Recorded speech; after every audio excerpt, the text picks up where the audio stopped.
Alright everyone, this is Sawyer doing another video on Stash, the turn-based MMO from Frog Dice.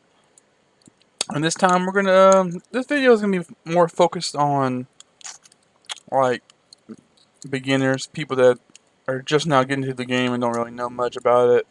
Because the game doesn't really, they give you a couple like short tutorials, like tutorial pages that you can read, but when you first get into the game, but there's really not much that kind of guides you.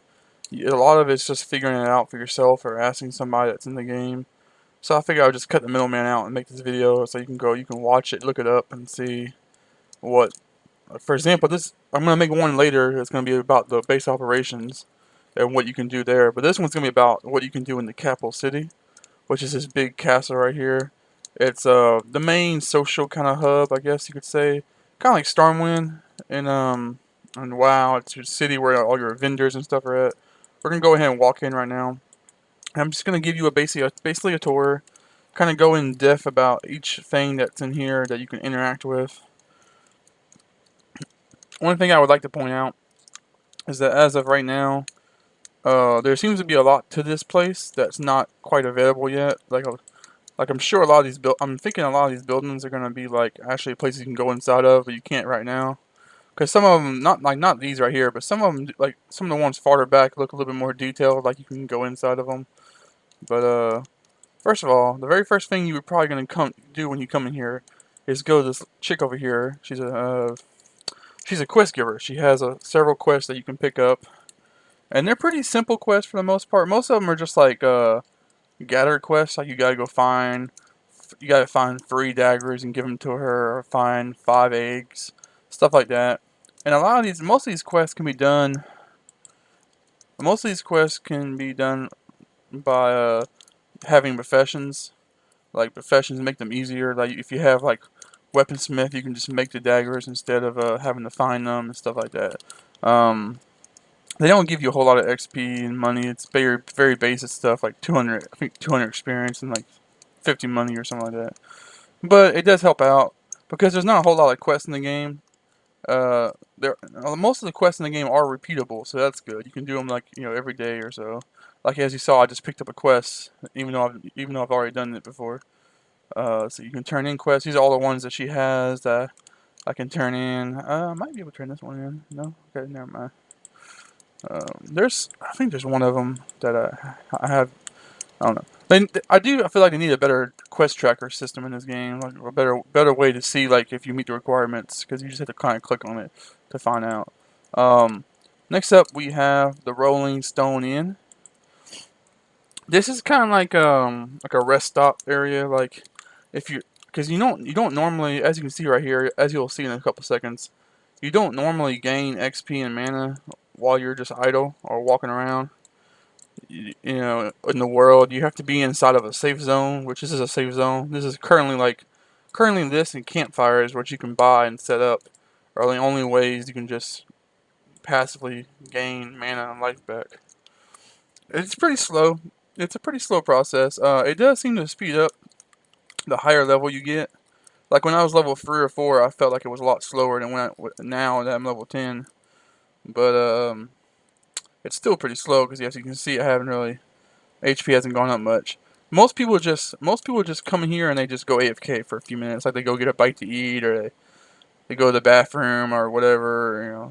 A lot of times you'll come in here and there's just like a couple people just AFK sitting here. This is also a good place to meet up. Like if you're about to party up, you can meet up here because you can actually target other players. You can give them buffs. You can also put your own buffs on. Like it's a good place to reapply your buffs because it's kind of takes time to do it in combat, and you don't really want to waste your moves. So it's a good place to just kind of walk in and put a couple buffs on, and then after a few minutes, your mana will come back up. But that's enough of this. I'm not going to spend too much time in here. Got a lot more stuff to show you guys. Let's see. And over here, we have a couple vendors.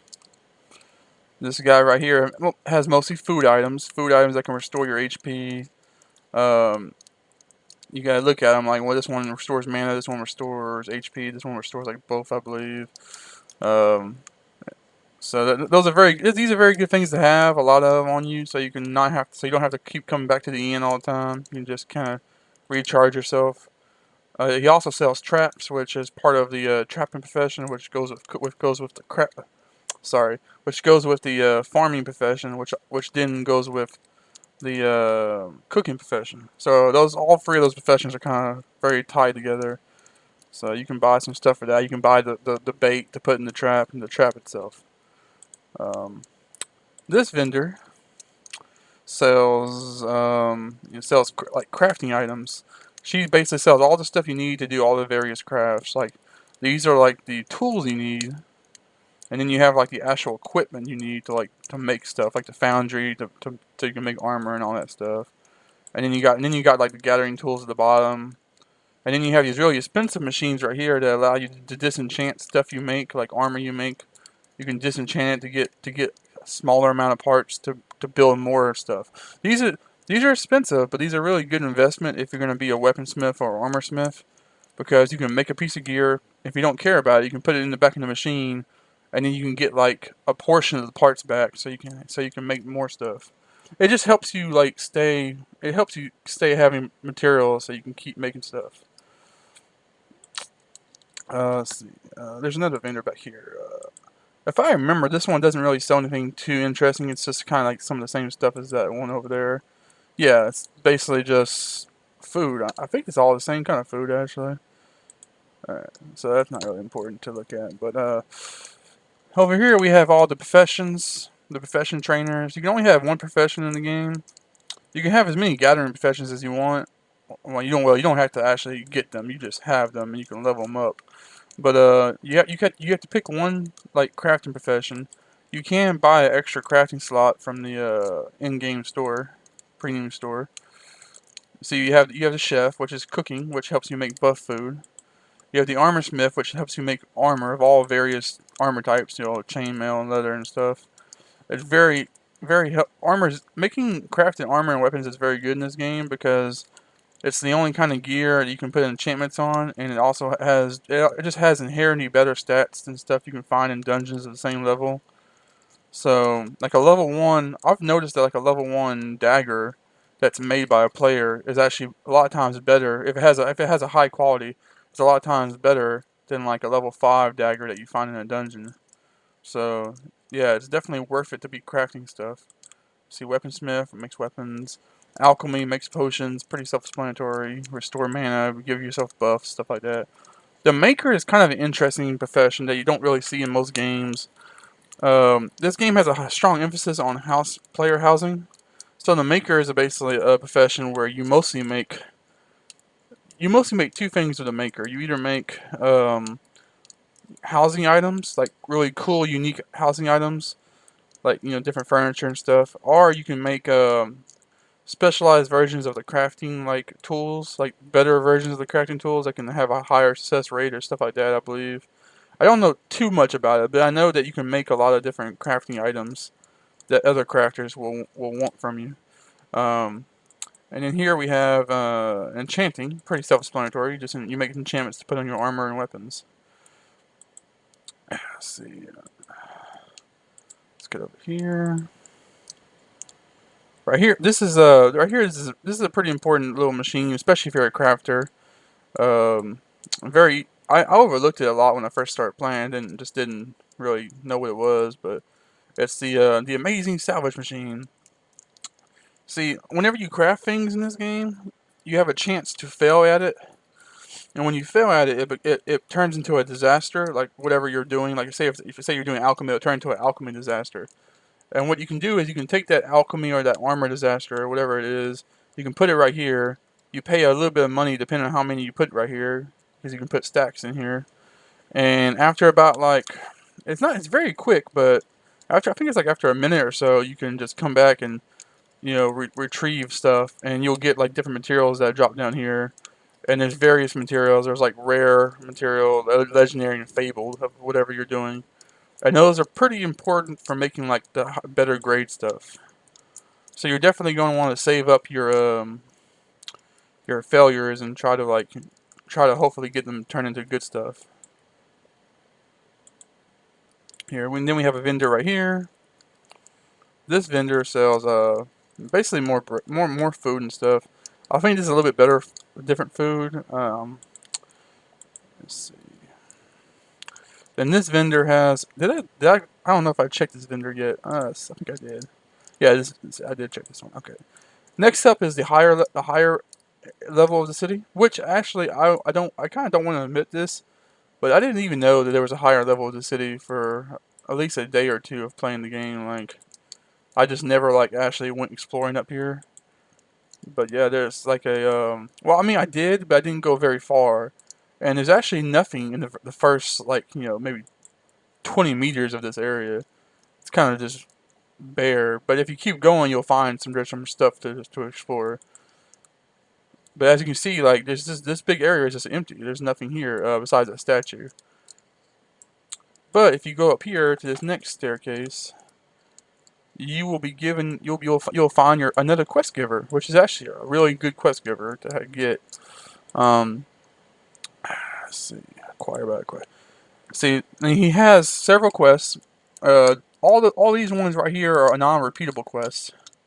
You can only complete these one time per character, but they do give you like a bigger amount of XP. Like, it's a pretty big amount. Like, it's like 1,000 something, which at the early phase of the game can really be helpful. So, but you can also get other quests, which I've got all of his quests currently. Which, see, he's also got kill quests. He's got repeatable kill quests you can do every day, like kill 10 zombies, kill 10 cubes, which is like these little jello looking things. Kill 10 goblin things, which I don't have any of them complete yet. Which I thought I should have had them complete, but I guess I don't. I feel like I've been killing stuff all day. But yeah. So he's a quest giver. You definitely want to check him out like daily. Try to get stuff. Get all his quests done to maximize your XP, because there's not really a lot of different ways to gain XP besides just killing things. The game is pretty grindy, in all honesty. Here we have like the guild stuff. We have, well, this is a clerk. The clerk is basically a guy where you can I already did this, so I'm not gonna do it again. But you can pay like an amount of money, and you can like type out a name, and it becomes your surname. Like, it's like your last name. I don't think it really has any functional purpose in the game besides giving you this little last name right here. Like, my last name is Sundagger. That's what I chose. Yeah, I don't think it really does anything besides just like lore-wise. It gives you like more of an idea in the game, because the game does kind of have like a RP element to it. Even though there's not much story that's like that I can tell from the game. I'm sure there is, but you don't get a lot of story from playing the game. So, but you can definitely tell that they're trying to like enforce a type of RP in this game, like make yourself really immersive. Because like even the guild names, they tell you they want a fantasy name, that if you do a modern sounding name, they might retract it. So yeah, like they definitely want you to try to be RPing in this game. It seems like that's the feel I got. And this guy right here is the guild leader, or the guild like recruiter or whatever, where you can make your own guild. I already made my own guild just recently, because you have to be level 10 to do either one of these things. Then I just hit level 10 like a few hours ago, so it was like the first thing I did was come over here and do these things. So yeah, that if you ever want to get a guild together or whatever, this is the guy to come to right here with the shield. And yes, they're all just like placeholder animations right now, I believe. Like, and then the next area is kind of like the cooking farming like area. Like this is definitely where you want to be if you're going to be big into farming and cooking and stuff. We have a vendor, well, not a vendor, but we have a quest giver right here. Most of her quests are like trading quests where she will give you something if you find something else and give it to her first. And it's pretty good, because a lot of the stuff she'll give you, that's like the only way. That's like, well, one of the main ways besides just randomly finding it in the world that you can get these items. Like, for example, I will trade you one apple sapling, which is basically an apple seed, for 4 eggs. You can't really go buy an apple seed anywhere. I mean, you can possibly get one randomly in a battle, but if you want to have apples in your garden, you pretty much have to do this quest, or just rely on random luck. Which whoever does that in the video game. So yeah, she has some, several cooking and gardening like base quests that you can do. Most all I think all of her quests are non-repeatable. So yeah, or maybe they are. I think some of them are repeatable. I don't know. I haven't done her quest that much. This guy right here, this is basically the guy to go to for your gardening farming equipment. He's got these coops here, which I kind of don't want to get too much into this because it's not really it's a whole different subject matter. But basically, by doing the trapping that I was talking about earlier, you can catch wild animals, but you have to have a place to put the wild animals in your base, and then that's why you buy these coops and these barns is to store your animals. And when you store your animals there, they can produce they can slowly over time produce eggs and milk and stuff for you to use for cooking recipes. You can also slaughter the animals at any time you want to get meat from them and leather from them for other crafting purposes. The animals do have a lifespan. They only last for I think, I don't know. It says 16, 17 hours, but they definitely last longer than that sometimes. So yeah, whenever your animal's life bar is getting real low, you can just slaughter it. It sounds really messed up, but it's the way the game works. And then we have gardens that you can buy here, garden orchards, which is one of them is for trees, obviously, and one of them is for plants. So basically, one's for fruit, one's for vegetables, because vegetables are grown from the ground, and fruit is grown from a tree. Man, working in a grocery store paid off. That's it. So yeah, if you want to plant seeds and stuff, you're gonna want to use these. They're basically the same thing as the coops, except they're for gardening purposes. Then you have all the processors. These are gonna be how you turn your raw materials into redefined materials, basically. For example, the potato processor is gonna take potatoes and it's gonna turn it into. I don't know. Actually, no. That's a bad example. I don't have a potato processor. So I don't know what it turns into. But for example, the egg processor turns a chicken egg into a raw chicken egg or something like that. It just basically turns the item into a different version of the item, which is usable for cooking purposes. The vegetable processor turns, for example, carrots is a level 1 vegetable. The vegetable processor turns carrots into mixed vegetables. So that's pretty interesting actually. These you have to put these in your base operations inside your building, so you're not gonna be able to use these until you get your base operations at least level 4 or 5, because that's when you start getting an inside building. So yeah, if you're super new, you don't really need to worry about this vendor at all for a while. And then we have this trapper guy. He's got a very small inventory, but one important thing to note is he has goat feed right here, which you can't buy goat feed anywhere else that I know of in the game. So if you want to be able to catch goats, you're gonna have to come up here and buy these from him. He's also got polka feed, but you can buy that down there, and he's also got the traps, but you can buy that down there too. So the only real reason to come to this guy, besides just going to the bottom, is just to buy the goat feed. That's really the only reason you ever want to come to this guy, unless you're just already have to come to these people. So yeah, that's basically a tour of everything you can actually interact and do inside the city. Now, I would like to point out that some of these buildings definitely look detailed enough that they're probably going to be something.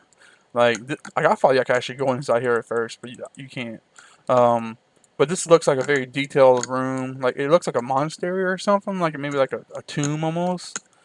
So I don't know if that's going to be something that you can a place where you can go pray or something like that. I don't know. I'll get buffs maybe. I'm just throwing theories out there on what that could be. This also looks like this is a building that you could possibly interact with, but I don't know what it is. This definitely looks like something that you will eventually be able to interact with. This does too. I mean, pretty much everything in this room looks like something that you can, or this area looks like something you can interact with. There's a little graveyard right here.